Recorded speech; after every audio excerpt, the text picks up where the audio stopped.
야고보서 4장 6절 말씀 대하도록 합니다. 야고보서 4장 6절 말씀 한 절입니다. 시작. 그러나 더욱 큰 은혜를 주시나니 그러므로 일렀으되 하나님이 교만한 자를 물리치시고 겸손한 자에게 은혜를 주신다 하였느니라. 두 번 더 하겠습니다. 시작.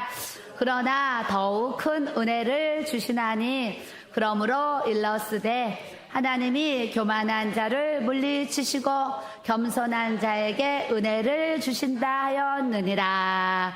그러나 더욱 큰 은혜를 주시나니 그러므로 일렀으되 하나님이 교만한 자를 물리치시고 겸손한 자에게 은혜를 주신다 하였느니라. 옆 사람 보시고 교만한 자로 사실래요? 겸손한 자로 사실래요? 물어보셔요. 대답도 해봐요. 뭘로 살을라나. 네, 겸손하게 살아서 하나님이 우리에게 부어주고자 하시는 이 모든 은혜를 우리가 받아야 될 줄로 믿습니다. 기도드립니다. 좋으신 하나님 아버지, 오늘도 저희들 주의 나 허락해 주시고 이렇게 영혼의 안식을 얻게 하시고 말씀에 은혜 받게 하시고 찬양의 기쁨이 넘치게 하시고 성도의 교제를 통해서 서로 웃을 수 있고 이렇게 합평할 수 있도록 하나님께서 은혜 주셔서 참으로 감사를 드립니다. 오늘 주의 말씀을 통해서 우리에게 더욱 큰 은혜를 주기 원하시는데 하나님 교만한 자에게는 더욱 큰 은혜를 주시지 않는다 하셨사오니 우리가 겸손한 자 되어서 더욱 큰 은혜를 받고 누리고 아버지 앞에 나아갈 수 있도록 하나님 성령의 기름 부으심이 넘치게 하여 주옵소서. 감사하고 예수님의 이름으로 기도드립니다. 아멘. 그래서 오늘 말씀의 제목은 따라합시다. 더욱 큰 은혜. 또 옆 사람 보시고 더욱 큰 은혜를 받읍시다. 또 뒤에도 보고 앞뒤에도 보고 또 더욱 큰 은혜를 받읍시다. 네, 오늘 오전 예배 때 막 캐나다에서 성도님 부부가 은혜 받으시려고 또 이렇게 오셔서 추석 집회 참석한다고 또 오셨어요. 또 한 성도님 천안에 사시는데 또 은혜 유튜브 보고 은혜 받으셔가지고 또 천안에서 또 이렇게 오늘 은혜 받으러 오셨어요. 그래서 우리 교회가 전국에서 막 외국에서도 은혜 받으러 이렇게 찾아오는 교회가 되게 하셨는데 이 모든 것이 옆 사람도 보시고 더욱 큰 은혜입니다. 네.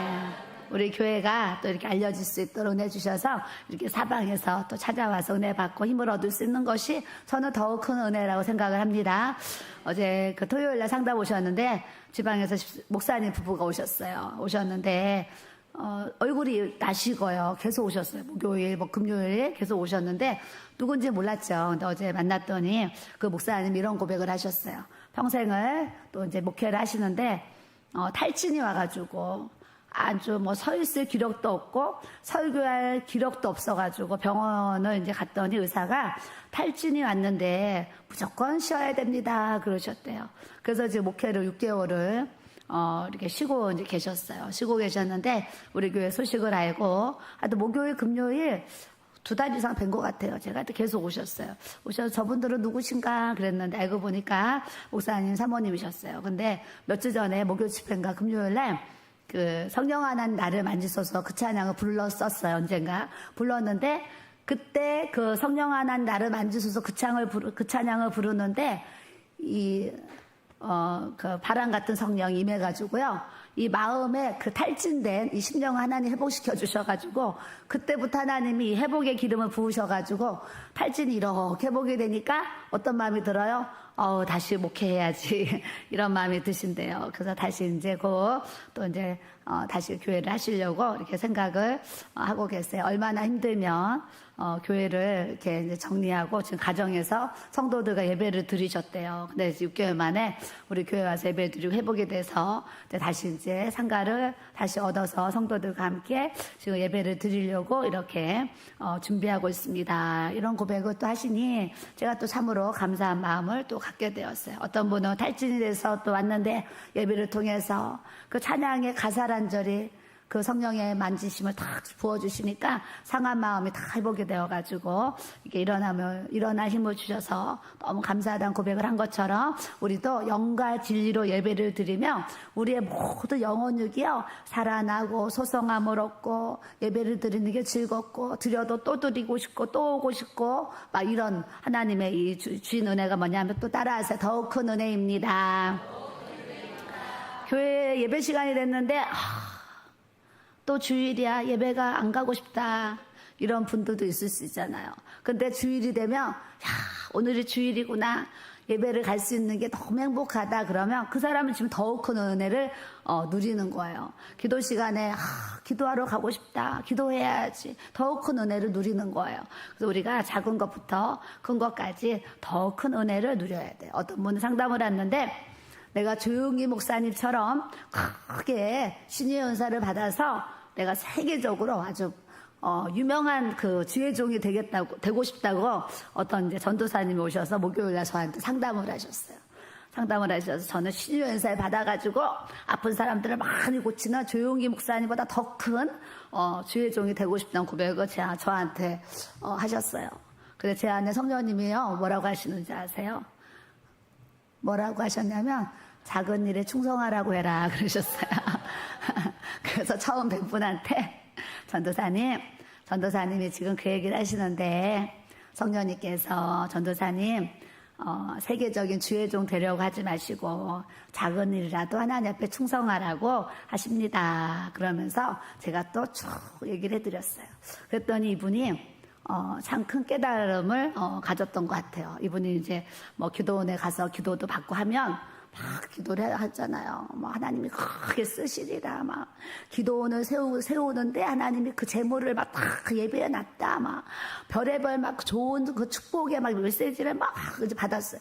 받으니까 이분이 막 지금 아무것도 없는데 막 다 된 것처럼 이제 가요. 근데 제가 볼 때 아니다라는 생각도 있지만 주님이요 작은 일에 충성하라고 해라 그러셨어요. 그래서 가셔서 먼저 하나님 앞에 작은 일부터 하나님 앞에 충성하세요. 교회 가셔서 청소도 하시고 차량 봉사도 하시고 작은 일부터 하나님 나라에 작은 봉사를 하시다 보면 하나님이 또 더 큰 것을 더 큰 일을 할 수 있도록 하나님이 은혜를 주실 겁니다. 사람들이 많은 은혜를 받기 원해요. 하나님 앞에 많은 어떤 능력을 받기도 원하는데 우리 하나님은요 작은 일을 맡겨보신 다음에 그거 잘하면 또 더 큰 일 이렇게 맡기시죠. 작은 일도 안 해봤는데 제가 만난 하나님은 절대 한 번에 그렇게 성령의 은사나 큰 뭔가 역사를 막 그렇게 베푸시지 않으세요. 그래서 여러분들이 하나님 앞에 큰 일에 쓰임 받고 싶으신 분들은 마음에 이제 그래 내가 작은 일부터 순종하고 작은 일부터 충성하고 하나님 앞에 나아가야지 이런 복된 마음을 여러분들이 가져야 될 줄로 믿습니다. 그래서 하나님 사람들이 또 너무나 상담 오시는 분들이 특히 여자분들이 가끔 상담을 이렇게 오시면 이런 얘기들을 많이 하세요. 사모님 제가 2차 저차해서 이혼해서 혼자 삽니다. 이런 분도 있고 2차 또 이런저런 일로 남편이 사별해서 혼자 사는 분도 계시잖아요. 그런 분들이 오시면 좀 많은 정말 여자 성도님들이 저한테 결혼에 대한 질문을 많이 하셨어요. 사모님 저는 결혼을 하고 싶은데 어떻게 이제 만남을 가져야 될지 이런 얘기를 하셔요. 근데 이번에도 한 분이 이렇게 오셨고 저번에도 어떤 분이 오셨는데 똑같은 상황이었어요. 근데 내가 그분에게나 이분에게나 똑같은 얘기를 합니다. 결혼이라는 것은 먼저 상대방을 정말 주님 안에서 사랑할 수 있는 마음이 있어야 되는 것이고 두 번째는 내가 사랑하는 그 세상 때문에 내가 뭔가를 희생하려고 하고 뭔가 수고하고 뭔가 헌신하려는 그런 섬기려는 마음이 이렇게 있으면서 결혼을 하려고 해야 되는데 이렇게 상담 오시는 분들은 다 뭐야? 나 지금 경제적으로 힘드니까 나 삶에 어려운 일이 있으니까 돈 있는 남자 만나서 이 경제적인 문제 해결하고 돈 있는 남자 만나서 직장생활 안 하면서 편안하게 주부로서 내 하고 싶은 거 마음껏 하면서 살아가는 막 이런 꿈들을 막 꾸시는 거예요. 그래서 제가 또 그런 분 저번에도 똑같은 얘기했는데 이제 어제도 사실 똑같은 얘기 동일하게 또 했어요. 우리가 이제 이게 신앙생활 하면서 하나님 앞에 이렇게 말씀 안에 들어와서 이렇게 은혜와 진리 가운데 그 영으로 우리가 잘 인도를 받아야 되는데요. 이게 하나님 말씀에도 빗나간 신앙생활도 많이 하지만 그냥 내 필요를 채우려고 나 고생 안 하고 돈 걱정 안 하면서 편하게 살려고 좋은 사람 만나고 싶은 그냥 그거만 붙잡는 분들을 제가 또 보기도 해요. 그래서 다른 분들은 또 어떻게 상담하는지 모르지만 저는 또 그런 분들 만나면 제가 또 하나님 주시는 또 은혜 안에서 또 바르게 또 일러드리고 가르쳐드리고 이제 그러죠. 그러기도 하는데 우리가 또 삶에도 그런 영적인 지혜도 있어야 되고 지각도 있어야 되고 때로는 영적인 분별력도 우리가 있어야 돼요. 있어야 되는데 오늘 또 더욱 큰 은혜를 받는 자는 어떤 사람에게 그 은혜를 주신다고 하셨냐면 교만한 자는 물리치신다. 그러니까 싫다는 거예요. 나 너 싫어 저리 가 이러는 거야 교만한 자. 근데 겸손한 자에게는 은혜를 주신다 하였느니라. 그러니까 여러분들이 살면서 주님 앞에 갈 때까지 구원의 은혜 또 뭐 기름 부으심의 은혜 또 삶에 많은 은혜를 주셨는데 여기로 만족하시는 분 계세요? 지금보다 더 건강해졌으면 좋겠고 물질도 더 주셨으면 좋겠고 막 이런 부분들이 있어요. 그런 부분에 있어서 더욱 큰 은혜를 받기 원하는 분들은 내 마음에 내가 하나님 앞에 교만하지 말고 겸손하게 살아야지 마음에 다짐하시면 이 더욱 큰 은혜가 부어질 줄로 믿습니다. 그래서 7절에 그런즉 너희는 하나님께 복종할지어다. 겸손에 대한 얘기를 하시면서 바로 뭘 가르치시냐면 너 하나님께 복종해라 이 말씀. 복종이라는 게 뭐냐면 내가 하고 싶으면 하고 하기 싫으면 안 하는 건 복종이 아니에요. 하고 싶어도 하지만 하기 싫은 것도 내가 순종하고 절대적으로 그 명령한 분 앞에서 하라고 하는 것에 절대 순종하고 따라하는 것을 우리가 복종이라 그러죠, 복종. 근데 주님이 너가 하고 싶으면 하고 하기 싫으면 하지 마 이러지 않으시고 너희는 하나님께 복종할지어다 그러셨어요. 그러니까 어떠한 문제들이 생기면 하나님의 말씀으로 우리가 해답을 찾는 거예요. 해답을 찾으면서 하나님이 이렇게 하라고 하셨지, 하나님이 이렇게 하라고 하셨지 하면서 하나님의 말씀으로 해답을 찾고 그 말씀에 우리가 순종하고자 하면 마귀가 떠나간다고 주님이 말씀하신 줄 믿습니다. 너희는 하나님께 복종할지어다. 그러시면서 너가 하나님께 복종하면 무슨 역사가 나타나느냐? 마귀가 떠나가. 너희를 피해서 도망가. 이렇게 우리에게 말씀하시는 거예요. 그러니까 마귀에게 붙잡혀서 매일 마귀의 종된 삶을 우리가 사는 것이 아니라 이제는 마귀는 대적하고 마귀가 내가 무서워서 피해 가도록 그런 은혜를 우리가 가져야 되는 줄 믿습니다.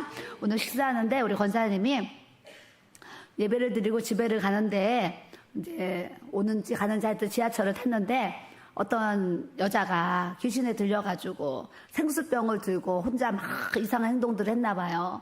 이상한 행동들을 했는데 이제 우리 권사님이 볼 때 저 여자 지금 귀신 들렸구나 이렇게 생각이 들었대요.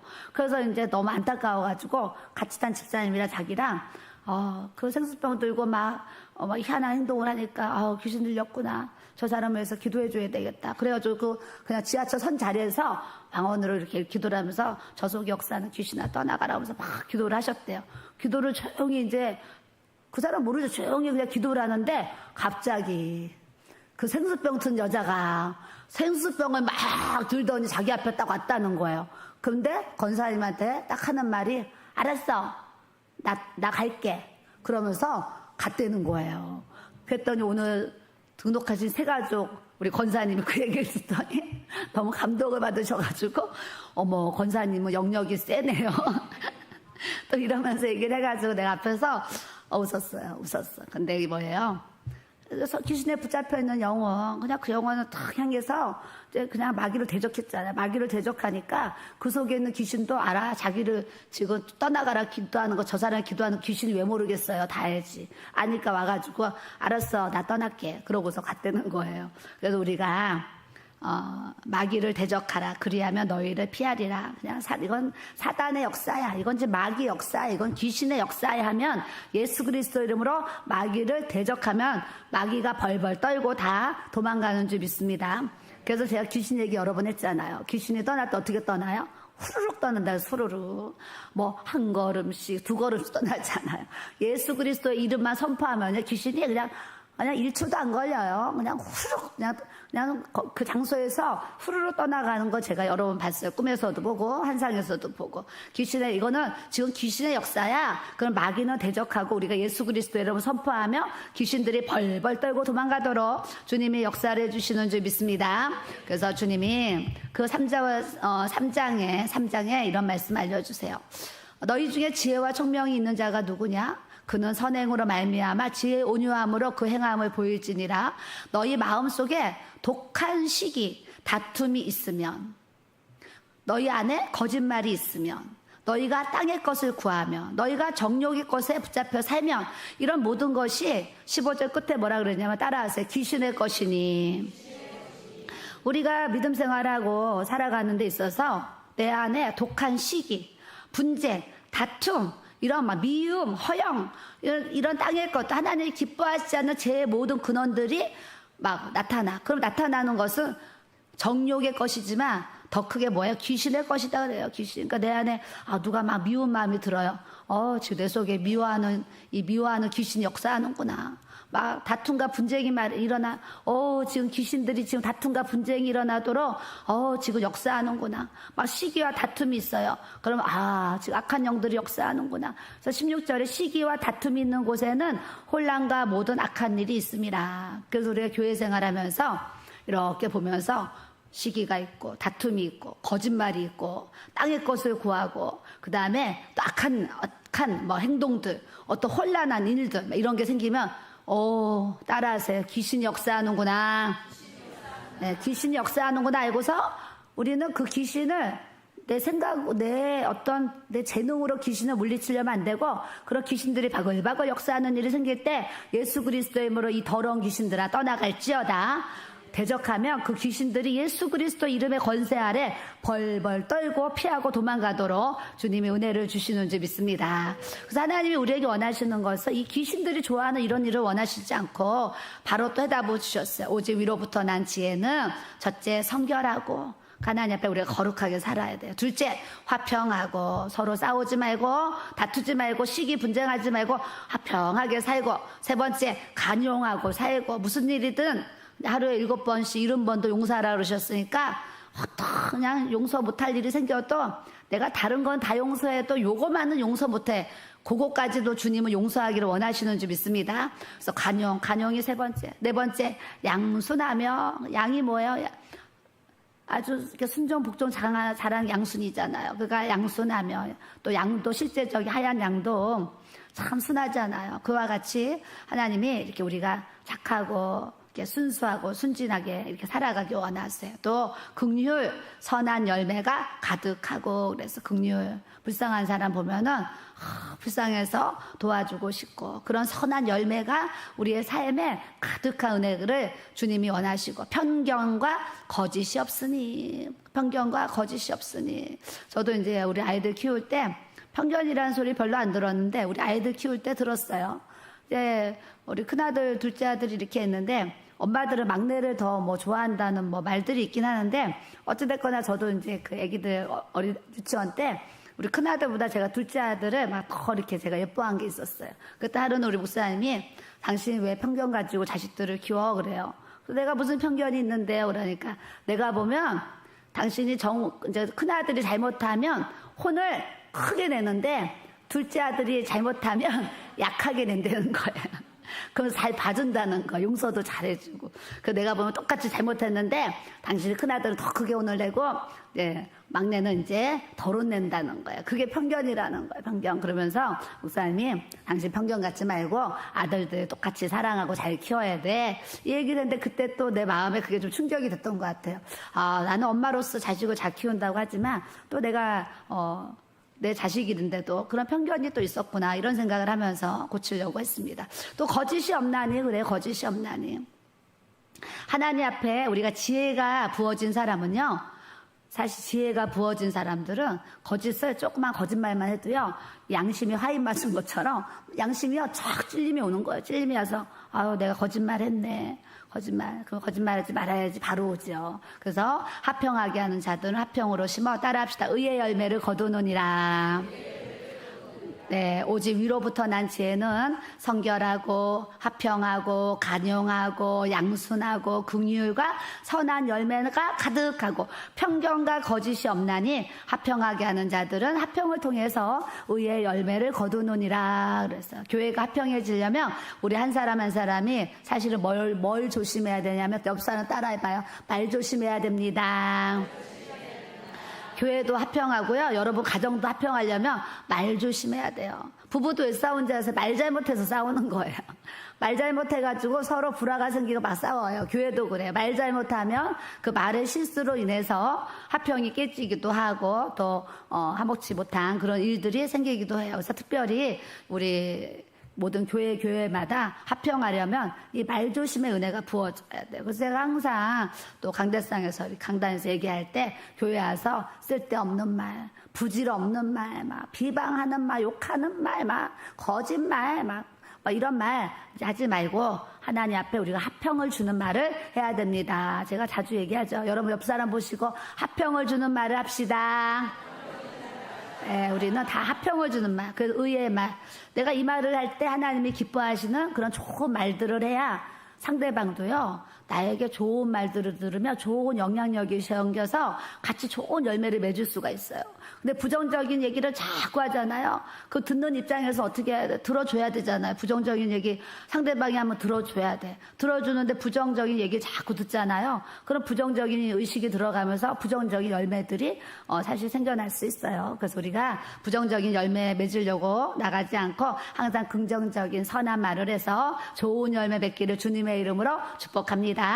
그래서 3장 2절에 우리가 다 실수가 많은데 뭐라 그러셨냐면, 말에 실수가 없으면 너희가 온전한 사람이라 그러는 거예요. 근데 어떻게 말에 실수가 없어요? 말에 실수가 없으려면 여기 입에다가 자크를 딱 달고 찬송할 때 입 열고 기도할 때 입 열고 좋은 말 할 때만 입 열면 말에 실수가 없는 사람이 되는데, 그냥 물불 안 가리고 하고 싶은 말을 다 쏟아내면 그 말의 실수 때문에 이제 온전한 사람이 이제 못 될 수가 있어요. 그래서 그 다음에 우리에게 해법을 알려주셨어요.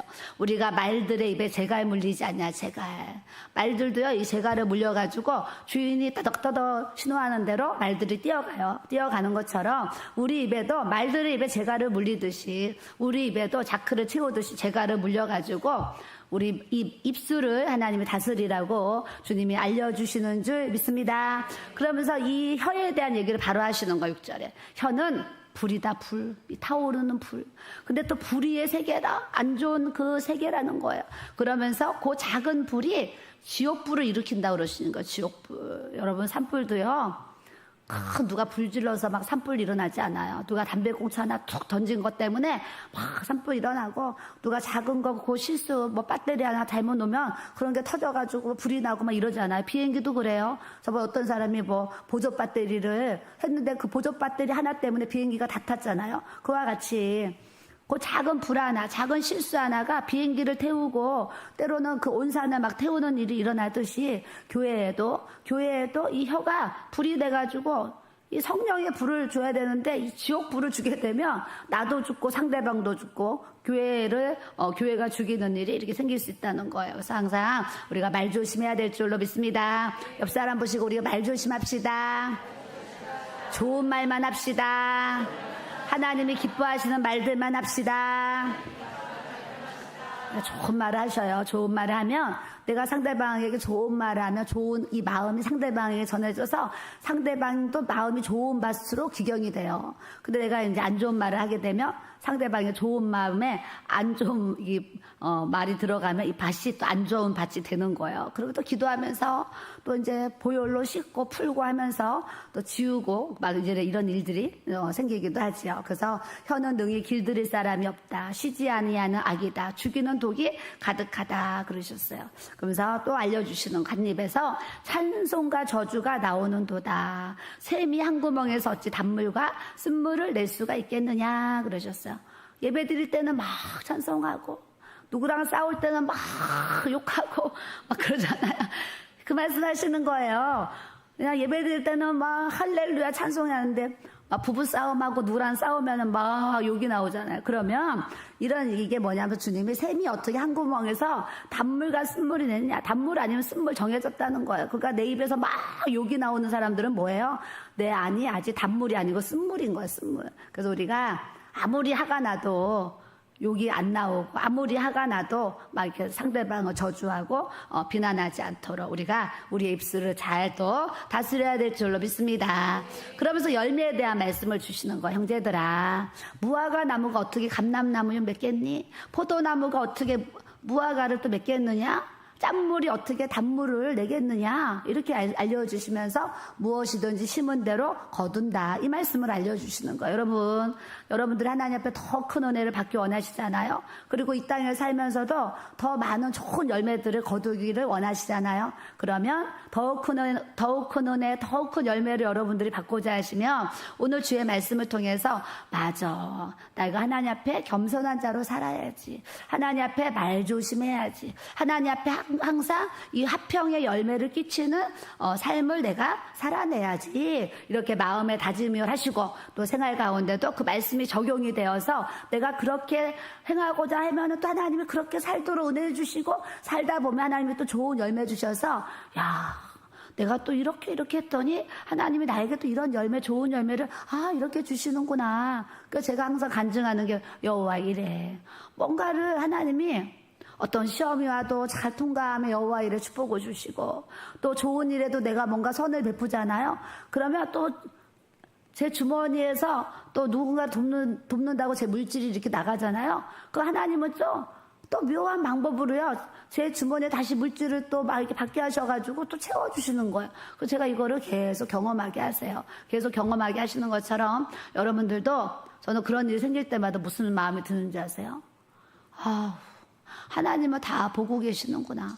이 생각은 그냥 당연한 사실인데도 불구하고 제가 며칠 전에 얘기했잖아요.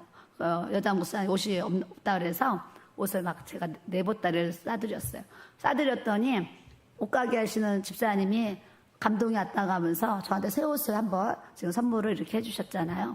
또 제가 좀 나눠야 될 일이 있어서 또 물질을 이렇게 썼거든요. 썼더니 또 여기저기서 또 이제 물질을 또 이렇게 공급해 주시는 은혜를 또 경험하게 됐어요. 그러니까 제가 스스로 하나님은 주면 줄수록 쓰면 쓸수록 자꾸 채워주시는 은혜를 저는 제 삶에 계속적으로 이렇게 경험하게 돼요. 여러분들도 좋은 일을 하면 할수록 하나님이 더 좋은 것을 주시는 은혜와 축복과 능력을 기름 부어 주실 줄 믿습니다.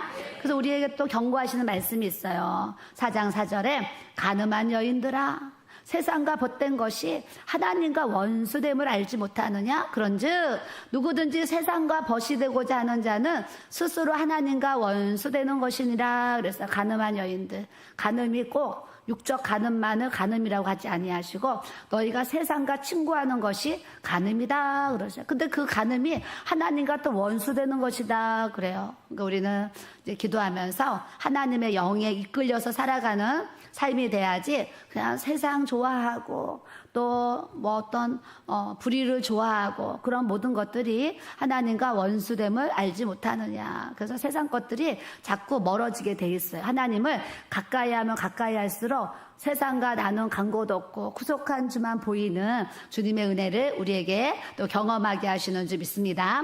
그래서 4장 8절에 하나님을 가까이 하라. 그리하면 너희를 가까이 하시리라. 내가 자꾸 하나님 아버지 주여 찾잖아요. 그러면 주님이 왜 하면서요 나에게 더 가까이 오시는 은혜를 공급해 주시는 역사를 베풀어 주시는 줄 믿습니다.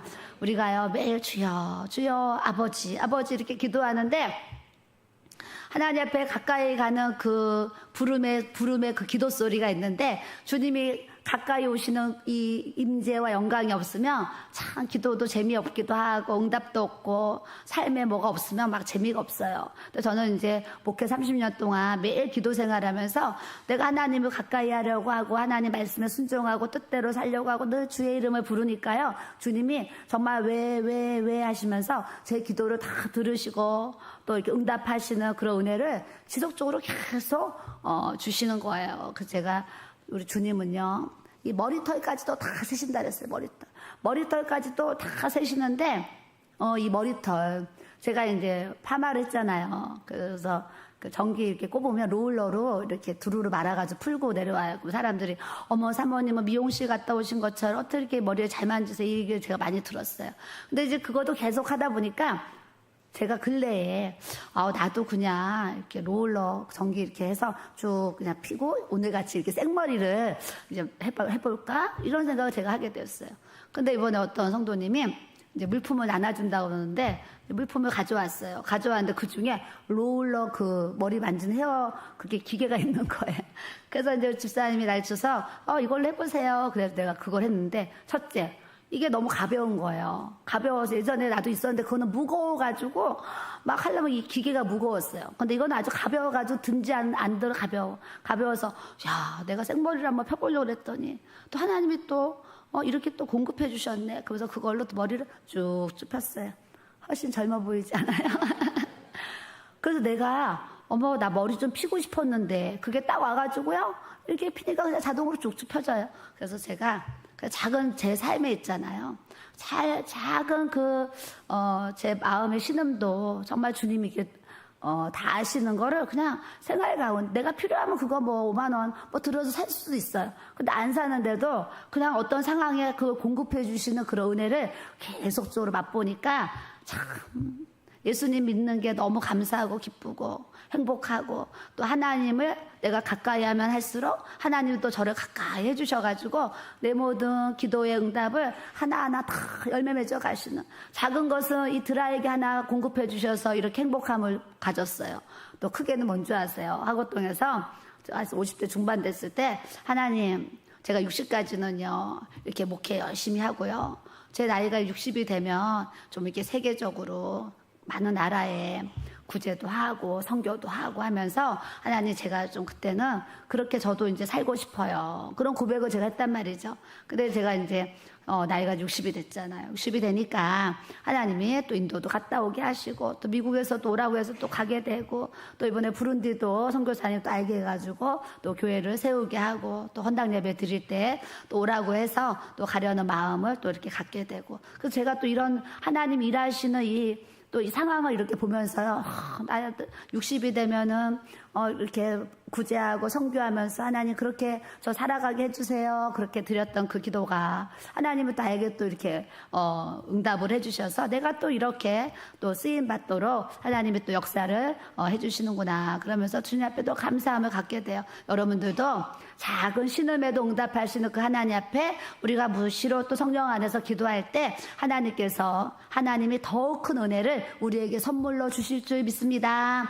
그러면서 주님이 말씀하시는 거예요. 주 앞에서 낮추라. 그리하면 주께서 너희를 높이시리라 그랬어요. 내가 높아진다 그래서 높아져요? 그렇지 않아요. 하나님 앞에 겸손함, 온유함으로 순종하고 복종하고 내가 나 자신을 자꾸 낮추고자 하면 하나님께서도 나를 높여주시고 뿐만 아니라 사람들도 나를 높여주시는 은혜를 주님이 또 부어주시는 줄 믿습니다.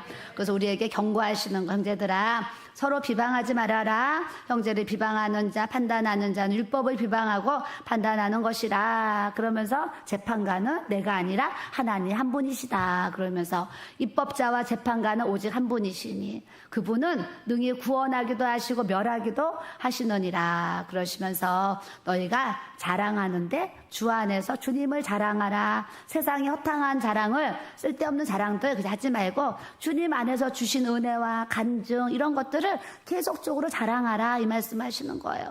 그래서 주중에도 또 좋은 소식이 들렸잖아요. 그러니까 치유 얼마나 감사해요. 그러니까 또 자랑하는 주님이 또 우리 집사님 우리 자매님을 또 이렇게 치유하시고 또 이렇게 회복시키셨어요. 또 주님 안에서 이렇게 자랑하는 거예요. 그래서 우리가 자랑하지만 주님 안에서 주님 자랑하는 자랑이 돼야 될 줄로 믿습니다. 사람이 선을 행할 줄 알고 행하지 아니하면 그것이 죄니라. 따라합시다. 사람이 선을 행할 줄 알고 행하지 아니하면 죄니라. 내가 뭔가 선을 행할 일이 있는데 이걸 지금 행해야 되는 거 알아. 이거 지금 순종해야 되고 이거 복종해야 되는 거 아는데 알면서 행하지 않으면 행하지 않는 것 그 자체가 너희가 죄니라 그러셨어요. 하나님 앞에 갈 때까지 우리가 자꾸 선한 일은 열심히 선을 심으면 하나님이요 기쁨으로 열매들을 주렁주렁 맺을 수 있도록 주님이 역사를 해주시는 줄 믿습니다.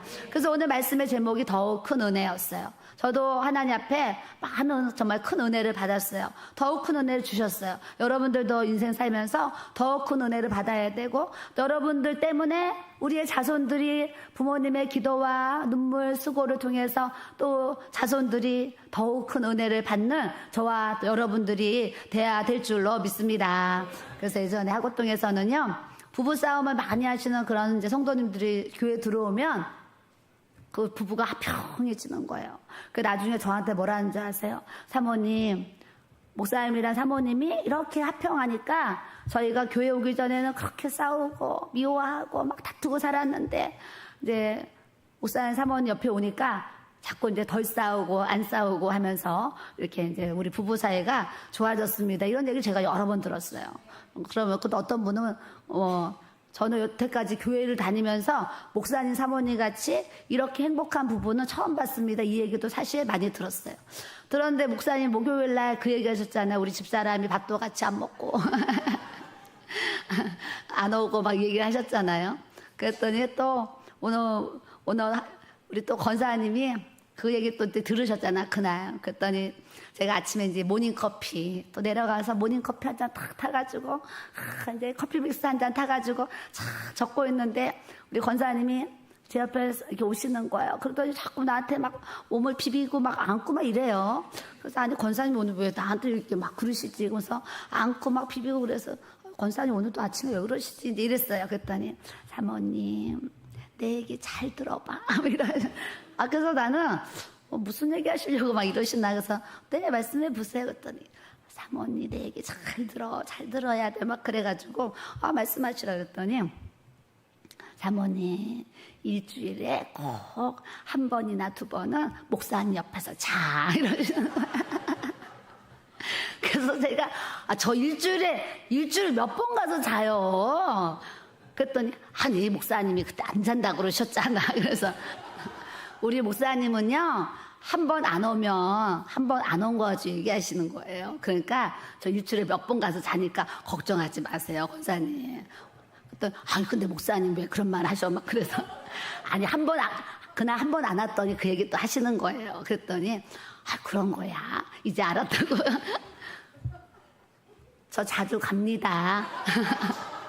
그냥 목사님 뭐 한마디 하면은 얼마나 고민들 하시고 그 얘기하는데 또 내가 또 시험 들까봐 살을 비비고 막 안으면서 막 나를 또 어떻게 설득을 하려고 막 또 그러셨어요. 그래서 제가 또 뒤에서 또 이제 웃고 그랬어요.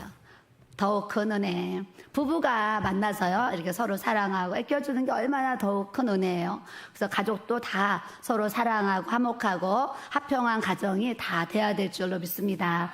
교회도 우리가 더욱 큰 은혜를 받아서 이제 항상 화목한 우리 모든 교회 성도들이 또 돼야 될 줄로 믿습니다. 뿐만 아니라 저의 인생에도 하나님 이렇게 많은 은혜를 주신 것처럼 여러분들의 이 삶에도요, 갑자기 뭐 로또 당첨된 것처럼 막 그런 더 큰 은혜가 아니고 내 일상생활에서 뭔가 필요하면 하나 그때 필요한 것을 공급해 주시는 주님의 이 손길, 이걸 생각하면 우리가 항상 주님 앞에 감사함으로 살아야 될 줄로 믿습니다.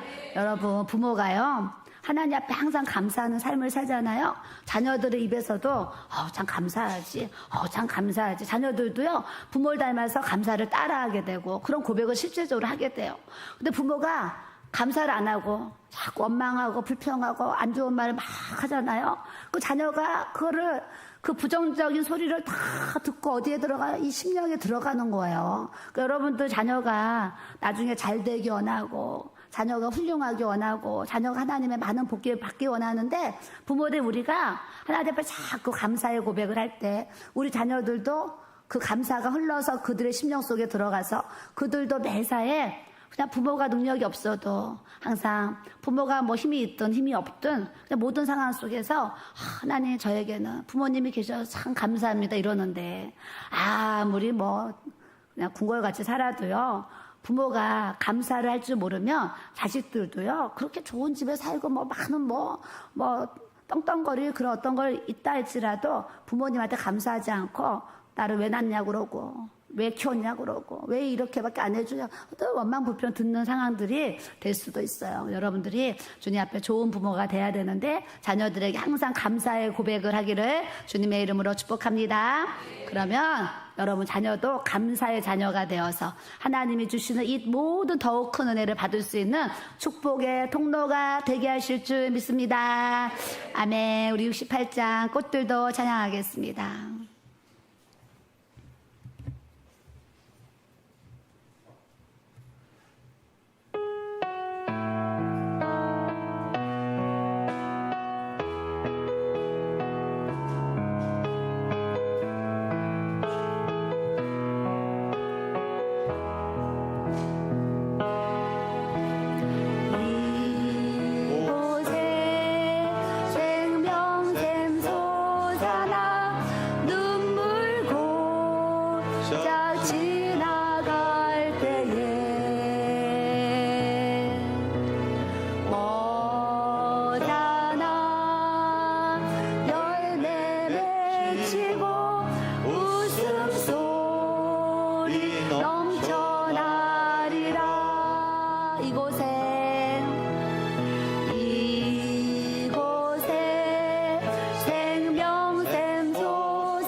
하늘을 울리며 노래해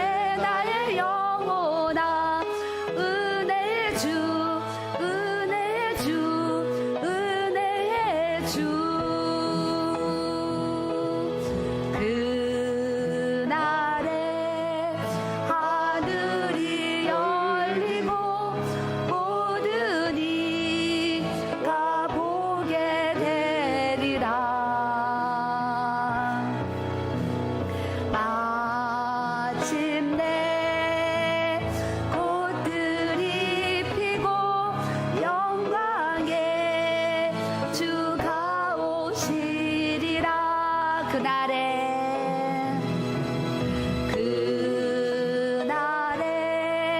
하늘이 열리고 모든 이가 보게 되리라.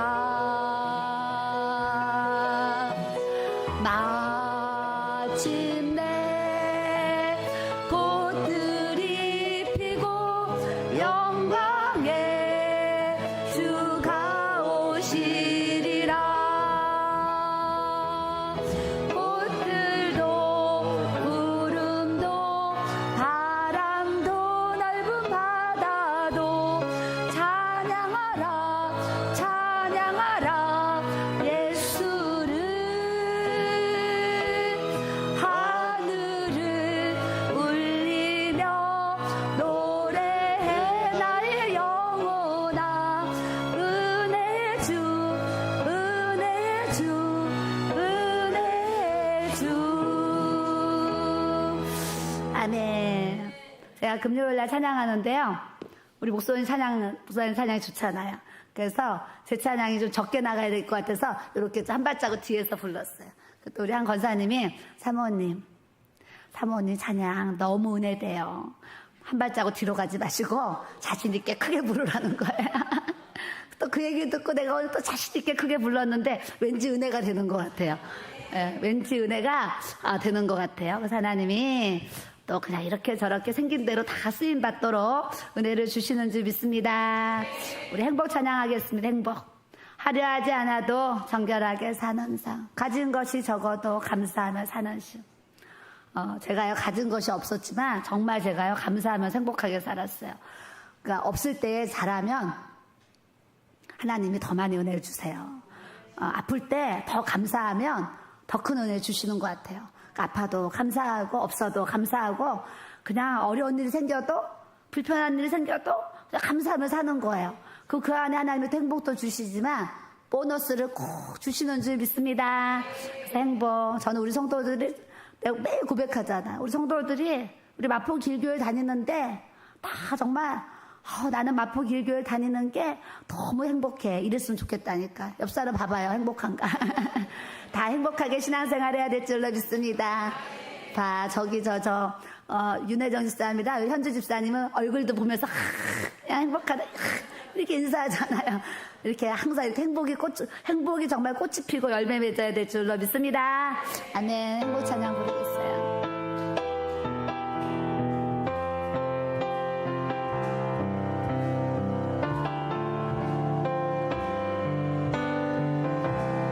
옆사람 손잡고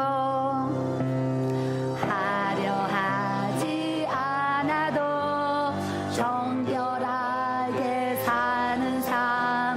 가진 것이 적어도 감사하며 내게 주신 작은 힘, 내게 주신 작은 힘 나눠주며 사는 삶. 이것이 나의 삶의 행복이라오. 하려 하지 않아도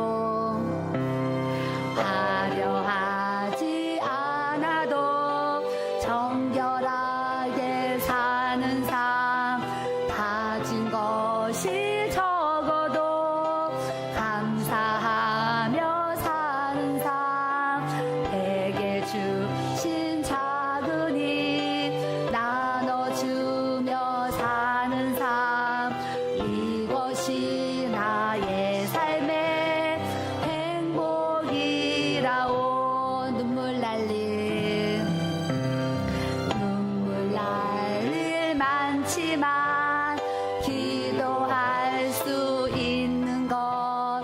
억울한 일 많으나 주를 위해 참는 것. 비록 짧은 작은 삶 주 뜻대로 사는 것. 이것이 나의 삶의 행복이라오. 눈물 날 일 많지만 기도할 수 있는 것. 억울한 일 많으나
축복합니다.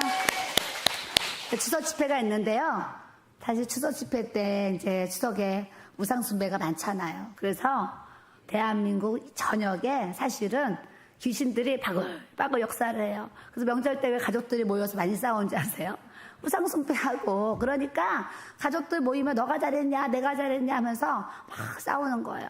그래서 이 추석 때는 특별히 귀신들이 더 역사해서 마귀가 요동을 많이 치고 또 가족들도 많은 또 싸움도 사실 일어나게 해요. 그래서 예전에 뉴스에 나왔어요. 명절이 지나면 이혼율이 평상시보다 훨씬 높다는 그 기사를 내가 한번 본 적이 있어요. 그와 같이 귀신들이 막 역사한다는 거예요. 그래서 가족들 모여서 행복하게 잘 보내시고 이제 추석날까지 잘 보내시고 하수목은 또 집회가 있는데 목사님이랑 둘이 하다 보니까 오전까지 하기는 힘들어서 오후만 이렇게 했었는데 기도하는데 서성교사님 불루란 감동을 주셔가지고 또 이렇게 이제 오셔서 또 2번을 해주기로 이렇게 하셨어요. 그래서 오전 집회, 낮 집회, 저녁 집회 있으니까 자유롭게 와서 은혜 받으시는데 올 수 있는 모든 시간은 다 참석하셔서 예배 자리에 이렇게 앉아 계시면 하나님의 은혜는 하나님이 그냥 쏟아 부어주실 줄 믿습니다. 하구동부터 지금까지 명절 집회 20년 동안 하는 거예요. 추석 집회, 구정 집회 정말 했는데 할 때마다 은혜를 넘치게 주셨어요. 넘치게 주시고 또 지금 계획은 추석 집회 때 들어온 모든 헌금은 다 부룬디 교회 짓는 성전 건축 헌금으로 드리려고 또 목사님이랑 저랑 또 얘기를 했고 또 부족한 것은 더 채워서 또 이렇게 보내려고 결정을 또 이렇게 했습니다. 그래서 여러분들이 또 감동에 부룬디 교회를 세우는데 내가 몇만 원이라도 하나님 앞에 또 성경 예물을 보내서 그 벽돌이 쌓아 올라가는데 아까 거기 빨간 벽돌 쌓아 올라가잖아요. 여러분들이 작은 예물 또 성경 예물 부룬디를 위해서 드리면 우리가 드려진 그 예물이 또 벽돌 한 장 한 장이 되어가지고 그 건축이 또 아름답게 또 지어지고 또 그것을 통해서 고아원 아이들 또 그 지역에 죽어가는 영혼들이 또 살아나는 아주 놀라운 은혜를 주님이 또 부어주실 줄 믿습니다. 하나님은 항상 때에 맞게 역사하시잖아요. 미국에 그냥 선교사 목사님 오셔가지고 또 이렇게 만남을 가졌는데 운전해 주려고 따라오셨잖아요. 따라오셨는데 그분이 얘기하신 게 아니라 이분은 사모님이신데 남편이 지금 평생을 도박으로 고생 시키고 했는데 우리 남편 어떻게 변화되나 하다가 성경 읽기 해야 되겠다. 돈 주고 성경 읽기 하고 돈 주고 필사하겠는데 그 필사할 때 하나님이 바꿔주셔가지고 이제 도박을 끊고 이렇게 주의 일을 해서 이렇게 선교사까지 가게 하셨는데 도박이라는 게 중독이잖아요. 그러니까 여기 있으면 또 도박이 또 이렇게 어느 때인가 되면 또 올라올 수 있어서 내가 차라리 먼 가난한 나라에 선교하겠다고 이렇게 떠나셨어요. 근데 이제 이 사모님은 내가 신발 장사해서 번 돈으로 선교비를 보내더라도 우리 남편이 이 도박을 끊고 거기서 이렇게 사역하는 게 너무 기쁘신 거예요. 신발 장사에서 2년 반 동안 그렇게 보내셨는데 또 땅을 안 주셨으면 지금 성전 건축 생각도 안 하고 그냥 어디 얻으셔서 이렇게 쓰고 계셨을 텐데 그 지역에 사는 어떤 주민이 800평 땅을 이렇게 내가 당신에게 드리겠습니다 하면서 800평 땅을 딱 주신 거예요. 주셨는데 건축을 해야 되는데 돈이 뭐 성결비는 부인이 벌어서 보내온 걸로 한 달, 2년 반 동안 살아서 이분이 무슨 돈이 있어요. 근데 그 얘기를 들은 어떤 개척교회 다니는 집사님이 어떻게 그 얘기 간접적으로 들으시고 10만 원을 성경금을 해가지고 이 사모님한테 보낸 거예요. 그 성전 건축 내가 10만 원을 건축 헌금하고 싶습니다. 이렇게 이제 했는데 이 분이 교회의 목사님하고 성도들에게 내가 부룬디에 이러이러해서 교회를 짓게 돼서 내가 10만 원 건축 헌금했습니다. 이 얘기가 이제 교회에 알려졌어요. 알려지니까 목사님께서 또 감동을 받아가지고 우리 성도가 이제 30명 되는 개척교회인데 우리 성도가 지금 30명이지만 30명이 힘을 모아서 우리가 성전 건축 헌금을 모아서 보냅시다. 그래가지고 감동되는 대로 하세요 했더니 딱 모았더니 1,500만 원이 딱 만들어진 거예요. 그래서 그 개척교회에서 1,500만 원을 보내서 지금 아까 건축사지 거기까지 1,500만 원씩 지금 현재 지은 거예요. 지었는데 더 올리고 지붕을 입혀야 되잖아요. 그러니까 우리 같이 뭐 좋은 예배당이 아니라 그런 이제 성교지는 벽돌 쌓고 지붕 올리면 이게 정말 예배당이 되는 거예요. 그 안에 들어가면요 막 가마솥 펴놓고 그냥 앉아서 예배 드리고 이런 상황이죠. 이런 강단이 어디 있겠어요. 그냥 나무 잘라서 만들어가지고 이렇게 놓고 이제 하는 거예요. 그래서 그거 이제 하는데 하나님이 딱 타임에요. 근데 그 목사님이 카톡 온 거 저한테 보내주셨는데요. 그 선교사님이 뭐라고 하셨냐면 하나님이 땅을 주시고 그 개척교회에서 1,500만 원 보내주셔서 하나님의 뜻인 줄 알고 제가 이렇게 건축을 시작했는데 이제 돈을 다 써서 건축이 멈추다 보니 내가 하나님으로부터 기도의 응답을 잘못 받은 게 아닌가. 내가 시작하지 말아야 될 일들을 지금 시작해서 이런 어려움을 겪는 것이 아닌가. 제가 그런 걱정까지 지금 하게 되었습니다. 이런 글을 올리신 거예요. 그러니까 이제 미국 선교사님은 목사님 안타깝잖아요. 안타까워서 본인도 또 이제 얼마를 보내려고 하고 이런 중이었는데 또 우리 교회를 만나게 하셔가지고 이렇게 또 잘 마무리하도록 하나님이 또 이렇게 때에 따라 이렇게 또 만남의 복을 주셔서 이렇게 보낼 수 있는 축복을 우리에게 보내주시고 거기서 또 받아서 예배당을 잘 지을 수 있는 복을 하나님이 또 부어주시는 줄 믿습니다. 그러니까 모든 걸음걸음이요. 그냥 그 목사님도 미국에서 왔는데 윤학열 감독님이 소개했잖아요. 소개해서 이렇게 오셨는데 본인도 와서 뭐 이런 일이 일어날 줄 알았어요. 만약에 금요일날 설교 한번 하고 가셨으면 이 얘기 못 들었어요. 근데 주일날 오전 예배 드리고 식사를 하면서 이 얘기가 돼가지고 하나님이 또 그 땅을 사랑하셔서 우리 교회를 통해서 이렇게 또 예물을 보낼 수 있도록 은혜를 주시는구나. 저는 이런 모든 하나님의 이렇게 뜻 가운데 돌아가는 이 섭리 항상 이런 거에 너무 감동감화를 받고 살아가는 삶을 또 이렇게 우리 교회가 살아가게 하셨습니다. 모든 것이 또 하나님의 은혜임을 주님 앞에 또 고백 드립니다. 이 시간 주여 삼창하고 자유롭게 기도하고 마치겠습니다. 주여 주여 주여. 아버지 하나님 감사합니다. 하나님께서 우리 교회에 길교회를 향하신 아버지 꿈꾸는 교회